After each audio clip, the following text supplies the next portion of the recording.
Hello बच्चों, तो आज के इस वीडियो में हम लोग प्रमुख रूप से हम लोग गोलीय दर्पण में F बराबर R/2 को प्रूव करने वाले हैं, सिद्ध करने वाले हैं। ठीक है, आप लोग को वीडियो को लास्ट तक देखनी है, थोड़ी सी भी स्किप नहीं करना है। और ये जो प्रश्न है आप लोगों का मुख्य रूप से पूछा हुआ है बच्चों 2015 और 2017 में, इसलिए ये प्रश्न आप लोगों के लिए 2023 में आ सकता है। ठीक है, 100% चांस बन सकता है इसके आने का, क्योंकि लगभग लगभग अगर देखें तो 17 में आया हुआ है, तो 18, 19, 20 और इधर 2 साल 5 साल से ये प्रश्न आपका दोबारा नहीं आया है बच्चों। तो हो सकता है कि ये प्रश्न आपको दोबारा आपके क्वेश्चन पेपर में मिल जाए। ठीक है, तो आप लोग को क्या करना है, इसको अच्छी तरह से रिवीजन करके जाना है, अच्छी तरह से इसको अपने दिमाग में रख करके जाना है। ठीक है, तो आइए स्टार्ट करते हैं। क्वेश्चन की प्रकृति कैसी होगी, क्वेश्चन किस प्रकार से आपको मिल सकता है, किस प्रकार से क्वेश्चन पेपर में क्वेश्चन लिखा हुआ आएगा, पहले इसको देख लेते हैं, इसको समझ लेते हैं। क्वेश्चन आएगा आपको कि गोले दर्पण की फोकस दूरी एफ और उसकी वक्रता त्रिज्या आर, इन दोनों में संबंध स्थापित करें। ठीक है, ये प्रश्न हो सकता है, या फिर प्रश्न आपको सीधा सीधा दे देगा सिद्ध करें F बराबर R/2 होता है, या फिर आपको इस तरह से दे देगा सिद्ध करें R बराबर 2F होता है। चाहे F बराबर R/2 दे या फिर R बराबर 2F दे, एक ही बात होता है बच्चों, क्योंकि आप लोगों ने समीकरण पढ़ लिया है गणित में। अगर मैं लिखूं F बराबर R/2, तो ये 2 कहाँ चल जाएगा, F के पास चल जाएगा और F से गुना होकर के 2F हो जाएगा, तो बन जाएगा क्या, R बराबर 2F, है ना। इस प्रकार से ये क्वेश्चन की प्रकृति हो गई। और आपको यहाँ से ऑब्जेक्टिव भी सीधा सीधा पूछा जाता है बच्चों कि प्रमुख रूप से आर यानी कि वक्रता त्रिज्या और एफ के बीच क्या संबंध होता है। आपको पूछा जाता है बच्चों कि जो है फोकस दूरी जो है वक्रता त्रिज्या की कितने के बराबर होती है, दुगुनी होती है, आधी होती है, तिगुनी होती है, इनमें से कोई नहीं। इस प्रकार से आपको प्रश्न रहता है, तो यहाँ से आपको एक ऑब्जेक्टिव भी बन जाएगा आसानी से। और बहुत सारे अगर न्यूमेरिकल पूछे जाएंगे तो सीधा सीधा आप लोग बना देंगे। अगर आपको पूछा जाएगा बच्चों कि वक्रता त्रिज्या 10 सेंटीमीटर है तो फोकस दूरी कितनी होगी, तो आप लोग आसानी से निकालेंगे F बराबर R/2 से, है ना। चलिए आगे बात करते हैं। अब हम लोग इसको सिद्ध करते हैं, तो सबसे पहले इसका क्या करते हैं, हम लोग किरण आरेख खींच लेते हैं, इसका सबसे पहले चित्र बना लेते हैं बच्चों। तो यहाँ पर देखिए कुछ ऐसे हम लोग चित्र को बनाएंगे। हम लोग गोलीय दर्पण बोला है, तो गोलीय दर्पण दो प्रकार का होता है, उत्तल दर्पण और अवतल दर्पण। तो दोनों में से कोई भी दर्पण लेकर के आप सिद्ध कर सकते हैं, लेकिन सबसे अच्छा सबसे उपयुक्त है बच्चों अवतल दर्पण। इसमें सिद्ध करना थोड़ा आसान होता है, इसलिए आप लोग हमेशा क्या करना है, आप लोग को अवतल दर्पण लेना है। तो इस प्रकार से एक अवतल दर्पण ले लिया, इसके बाहरी सतह को क्या कर दिया हम लोग, कलई कर दिए, इसको कलर कर दिए। उसके उसके बाद क्या होगा बच्चों, प्रमुख रूप से हम लोग जानते हैं दर्पण है तो इसका मुख अक्ष होगा, तो ये हो गया इसका मुख अक्ष। ठीक है, उसके बाद मुख अक्ष के बाद हम लोग क्या करेंगे, तो यहाँ पर हम लोग पॉइंट कर देंगे, यानी कि यहाँ पर जो काट रहा है दर्पण को, तो यहाँ पर हो गया ध्रुव P, और यहाँ पर बीच में क्या होगा, इसका सेंटर होगा, जिसको बोलते हैं वक्रता केंद्र। ठीक है, उसके बाद प्रमुख रूप से वक्रता केंद्र और जो है ध्रुव के बीच की दूरी क्या होगी, R होगी, तो ये हो गया R वक्रता त्रिज्या जिसको बोलते हैं। उसके बाद एक किरण लेंगे बच्चों, एक किरण लेंगे और किरण यहाँ से क्या होगा, यानी कि मुख्य अक्ष के समांतर। तो यहाँ पर किरण है मुख्य अक्ष के समांतर, आपतित किरण जिसको बोलेंगे, तो ये आपतित किरण हो गया AB। ठीक है, और ये आपका परावर्तित होगा, परावर्तित होकर के सीधा सीधा किससे जाएगा, तो हम लोग पढ़े हुए हैं बच्चों कि कोई भी किरण यदि मुख्य अक्ष के समांतर हो तो वो हमेशा फोकस के यानी कि फोकस से होकर के गुजरती है। मुख्य अक्ष के कौन से बिंदु से, फोकस से होकर के गुजरती है, तो ये बिंदु क्या हो जाएगा, हमारा फोकस हो जाएगा। कौन सा बिंदु हो जाएगा बच्चों, फोकस।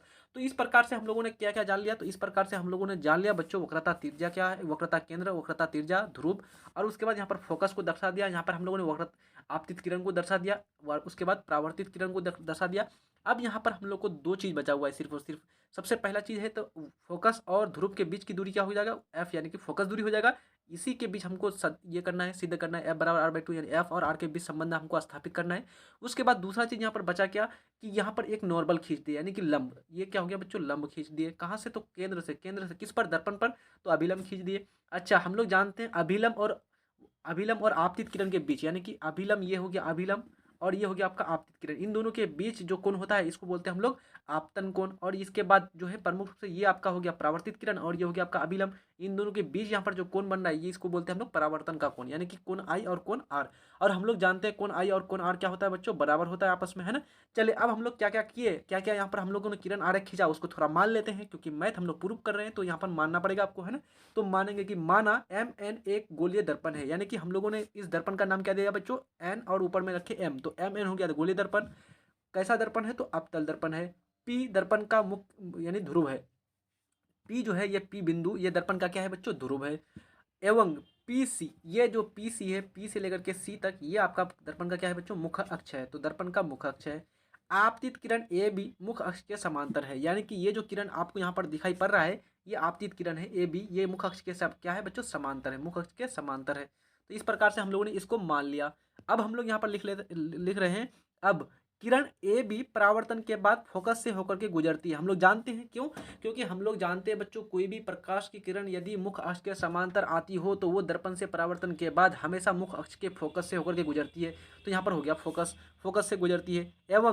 एवं सी बी दर्पण के बिंदु बी पर अभिलंब है, यानी कि यहाँ से जो सी बी है बच्चों, सी बी, यहाँ से सी बी ये कटी हुई रेखा है, ये क्या है, इस पर दर्पण के बिंदु बी पर अभिलंब है, यानी कि लंबवत है, 90 डिग्री का कोण बनाता है। ठीक है, हो गया। अब हम लोग समझ गए। आगे बात करते हैं पी सी बराबर आर, यानी कि पी सी बराबर क्या हो गया, दर्पण पी हो गया बच्चों ध्रुव और सी हो गया वक्रता केंद्र। ध्रुव और वक्रता केंद्र के बीच की दूरी को क्या कहते हैं, वक्रता त्रिज्या। अभी ऊपर दिखा रहे हैं हम लोग। अभी उसके बाद ध्रुव और फोकस दूरी के बीच की, यानी कि फोकस के बीच की दूरी क्या हो गया, फोकस दूरी। यहाँ पर ऊपर देख ले आप लोग, पी और सी के बीच की दूरी को आर कह दिए, पी और एफ के बीच की दूरी को एफ फोकस दूरी कह दिए, है ना। यहाँ पर हम लोगों ने लिख लिया। चलिए आगे बात करते हैं। अब हम लोग सिद्ध करना शुरू करते हैं। तो यहाँ पर सिद्ध करेंगे, सबसे पहले लिखेंगे परावर्तन के नियम से, क्योंकि हमारा क्या है बच्चों, प्रकाश का परावर्तन हो रहा है। तो यहाँ पर लिखेंगे परावर्तन के नियम से, और दर्पण हमेशा परावर्तन करता है। ठीक है, तो परावर्तन के नियम से हम लोग क्या जानते हैं, कोण आई बराबर कोण आर, यानी कि अपवर्तन आपतन का कोण बराबर परावर्तन के कोण के बराबर होता है। क्योंकि परावर्तन के नियम के दो ही नियम है बच्चों, प्रमुख रूप से कितने नियम होते हैं, दो नियम होते हैं। पहला नियम है कि आपतित किरण, परावर्तित किरण, आपतन बिंदु और उस पर डाला गया अभिलंब तीनों एक ही तल में होते हैं। प्रमुख रूप से आपतन कोण और परावर्तन कोण आपस में बराबर होते हैं। ये दोनों तो नियम है, हम लोगों ने पढ़ा है ना। चलिए आगे बात करते हैं हम लोग। कोण आई और कोण आर कहाँ पर है, इसको दिखा देते हैं हमें। ये हो गया आपका कोण ए बी सी, ये हो गया आपका आपतन कोण, जिसको हम लोग क्या मान लिए हैं, आई मान लिए हैं। और उसके बाद कोण बी, यहाँ पर सी बी एफ, इसको मान लिया क्या बच्चों, ये हो जाएगा हमारा परावर्तन का कोण, जिसको मान लिया हम लोग आर। ठीक है, इस प्रकार से। तो यहाँ पर हो गया कोण ए बी सी, और हो गया कोण बी सी बी एफ, ये दोनों क्या हो गया बच्चों, दोनों आपस में बराबर हो जाएगा। तो यहाँ पर वही बात हम लोगों ने लिख लिया, कोण ए बी सी बराबर कोण सी बी एफ, ये आपका आपस में बराबर हो गया। किस नियम से, तो परावर्तन के नियम से। अब हम लोग क्या करते हैं, एक चीज़ यहाँ पर और दर्शाने का प्रयास करते हैं। देखिए बच्चों, यहाँ पर ये है आपका कोण आई, ये हो गया आपका कोण आई। तो ये जब कोण आई है तो यहाँ पर ये आपका ये क्या है, सीधी रेखा है, और ये भी क्या है, सरल रेखा है, यानी कि ये दो एक दूसरे के क्या है बच्चों, समांतर है। अब दो समांतर रेखाएं हो और उसके बीच एक कोई तिरछी रेखा हो, तो हम लोग जानते हैं उन दोनों के एकांतर कोण आपस में समान होते हैं। यानी कि ये जो कोण है, ये एकांतर कोण, और ये कोण, ये दोनों कोण आपस में क्या होगा, समान होगा एकांतर कोण से। पढ़े हम लोग एकांतर कोण, हम लोग पढ़े हैं बच्चों, जब दो सीधी यानी समांतर रेखाएं हो और उसके बीच एक तिर्यक रेखा हो तो उसके प्रमुख रूप से एकांतर कोण बराबर होते हैं। ये कोण और ये कोण बराबर होगा, ये कोण और ये कोण बराबर होगा, है ना, यही पढ़े हैं ना हम लोग। तो अब ये कोण और ये कोण क्या होगा बच्चों, बराबर हो जाएगा। मतलब कि ये जो आई है, ये वाला जो आई है, ये इसके बराबर यहाँ पर भी आई हो जाएगा, है ना। चलिए यहाँ पर वही बात लिख ले रहे थे हम लोग। तो यहाँ पर हो गया कोण सी बी सी एफ बराबर कोण सी बी एफ। अब नाम से देख लीजिए थोड़ा सा, कोण सी बी एफ बराबर कोण बी सी एफ। यहाँ पर दिए हैं बच्चों, ये वाला जो कोण है प्रमुख रूप से दिखेगा, कोण कहाँ पर है, कोण सी बी एफ, कोण बी सी एफ पहले दिए हैं, बी सी एफ और कोण सी बी एफ। तो यहाँ पर देखिए बच्चों, कोण बी सी एफ, ये वाला कोण, और कोण क्या बच्चों, सी बी एफ प्रमुख रूप से। तो ये कोण भी बराबर होगा, क्यों, क्योंकि हम लोग जानते हैं बच्चों, ये आई और आर ये दोनों बराबर है आपस में, बराबर है कि नहीं। तो जब ये आई और आर बराबर है तो ये चाहे आप आई लिख लें या फिर आर लिख लें, दोनों बराबर ही होगा, है ना। तो यहाँ पर वही हो गया आई और आर। तो यहाँ पर प्रमुख रूप से पता ये चला बच्चों कि ये वाला कोण और ये वाला कोण आपस में क्या हो गया, बराबर हो गया। और जब एक ही त्रिभुज के दो कोण बराबर हो तो वो त्रिभुज कैसा त्रिभुज कहलाता है, समबाहु त्रिभुज, समद्विबाहु त्रिभुज, यानी कि दोनों समान कोण के सामने की भुजा बराबर हो जाएगी। यानी ये इस त्रिभुज में अगर देखने का प्रयास कीजिएगा, ये वाला त्रिभुज में, इस त्रिभुज में बच्चों, तो इस त्रिभुज में क्या मिलेगा आपको, ये कोण और ये कोण बराबर हो गया, ये कोण और ये कोण बराबर हो गया। तो इस दोनों कोण के सामने की भुजा बराबर हो जाएगी। तो इस कोण के सामने की भुजा कौन सी हो जाएगी बच्चों, तो यहाँ पर ये हो जाएगा भुजा, और इस कोण के सामने की भुजा क्या हो जाएगी, ये वाला भुजा। तो दोनों भुजा आपस में बराबर हो गया। अब जब बराबर हो गया तो अब हम लोग यहाँ पर कौन सा लगाएंगे फॉर्मूला, तो देखिए यहाँ पर आसान हो जाएगा, भुजा दोनों बराबर हो जाएंगे। तो यहाँ पर हो गया एकांतर कोण से, और त्रिभुज बी सी एफ एक कैसी त्रिभुज हो गई, तो समद्विबाहु त्रिभुज लिख दिया हम लोगों ने। अब यहाँ पर हो जाएगा बच्चों बी एफ बराबर सी एफ, समान कोण के सामने की भुजा बराबर होती है। यानी कि हम लोग का त्रिभुज इस प्रकार से हमारा त्रिभुज बन गया बच्चों। यहाँ पर है बी, यहाँ पर है सी और यहाँ पर एफ। ठीक है, अब यहाँ पर देखने का प्रयास कीजिएगा बच्चों, ये और ये कोण, ये और ये भुजा बराबर हो जाएगा। क्यों, क्योंकि ये कोण और ये कोण आपस में बराबर हो गया।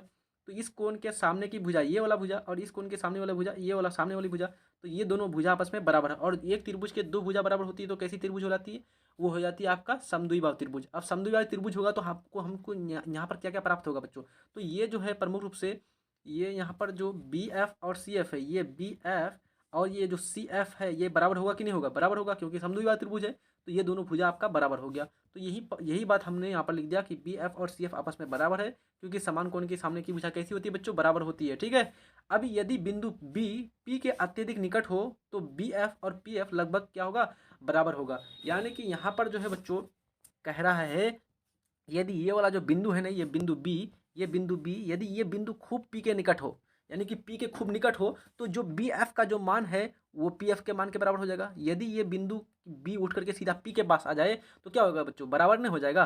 तो मान लीजिए ये आप यहाँ पर खड़े हैं, ठीक है, यहाँ पर खड़े हैं और आपका एक दोस्त है यहाँ पर खड़ा है, अब यहाँ पर मैं खड़ा हूँ, ठीक है। अब यहाँ से मेरे से आपकी दूरी मान लो 5 मीटर है और आपके दोस्त की दूरी मेरे से 10 मीटर है। अब आपका दोस्त उठ करके आपके जगह पर चले जाए, क्या दूरी बराबर हो जाएगी आपकी, मतलब कि आप जो हमसे 5 मीटर दूरी पर है तो उतना ही आपका दोस्त भी हो जाएगा 5 मीटर, क्योंकि वो कहाँ पर उठ करके आ गया, आपके बगल में आ गया।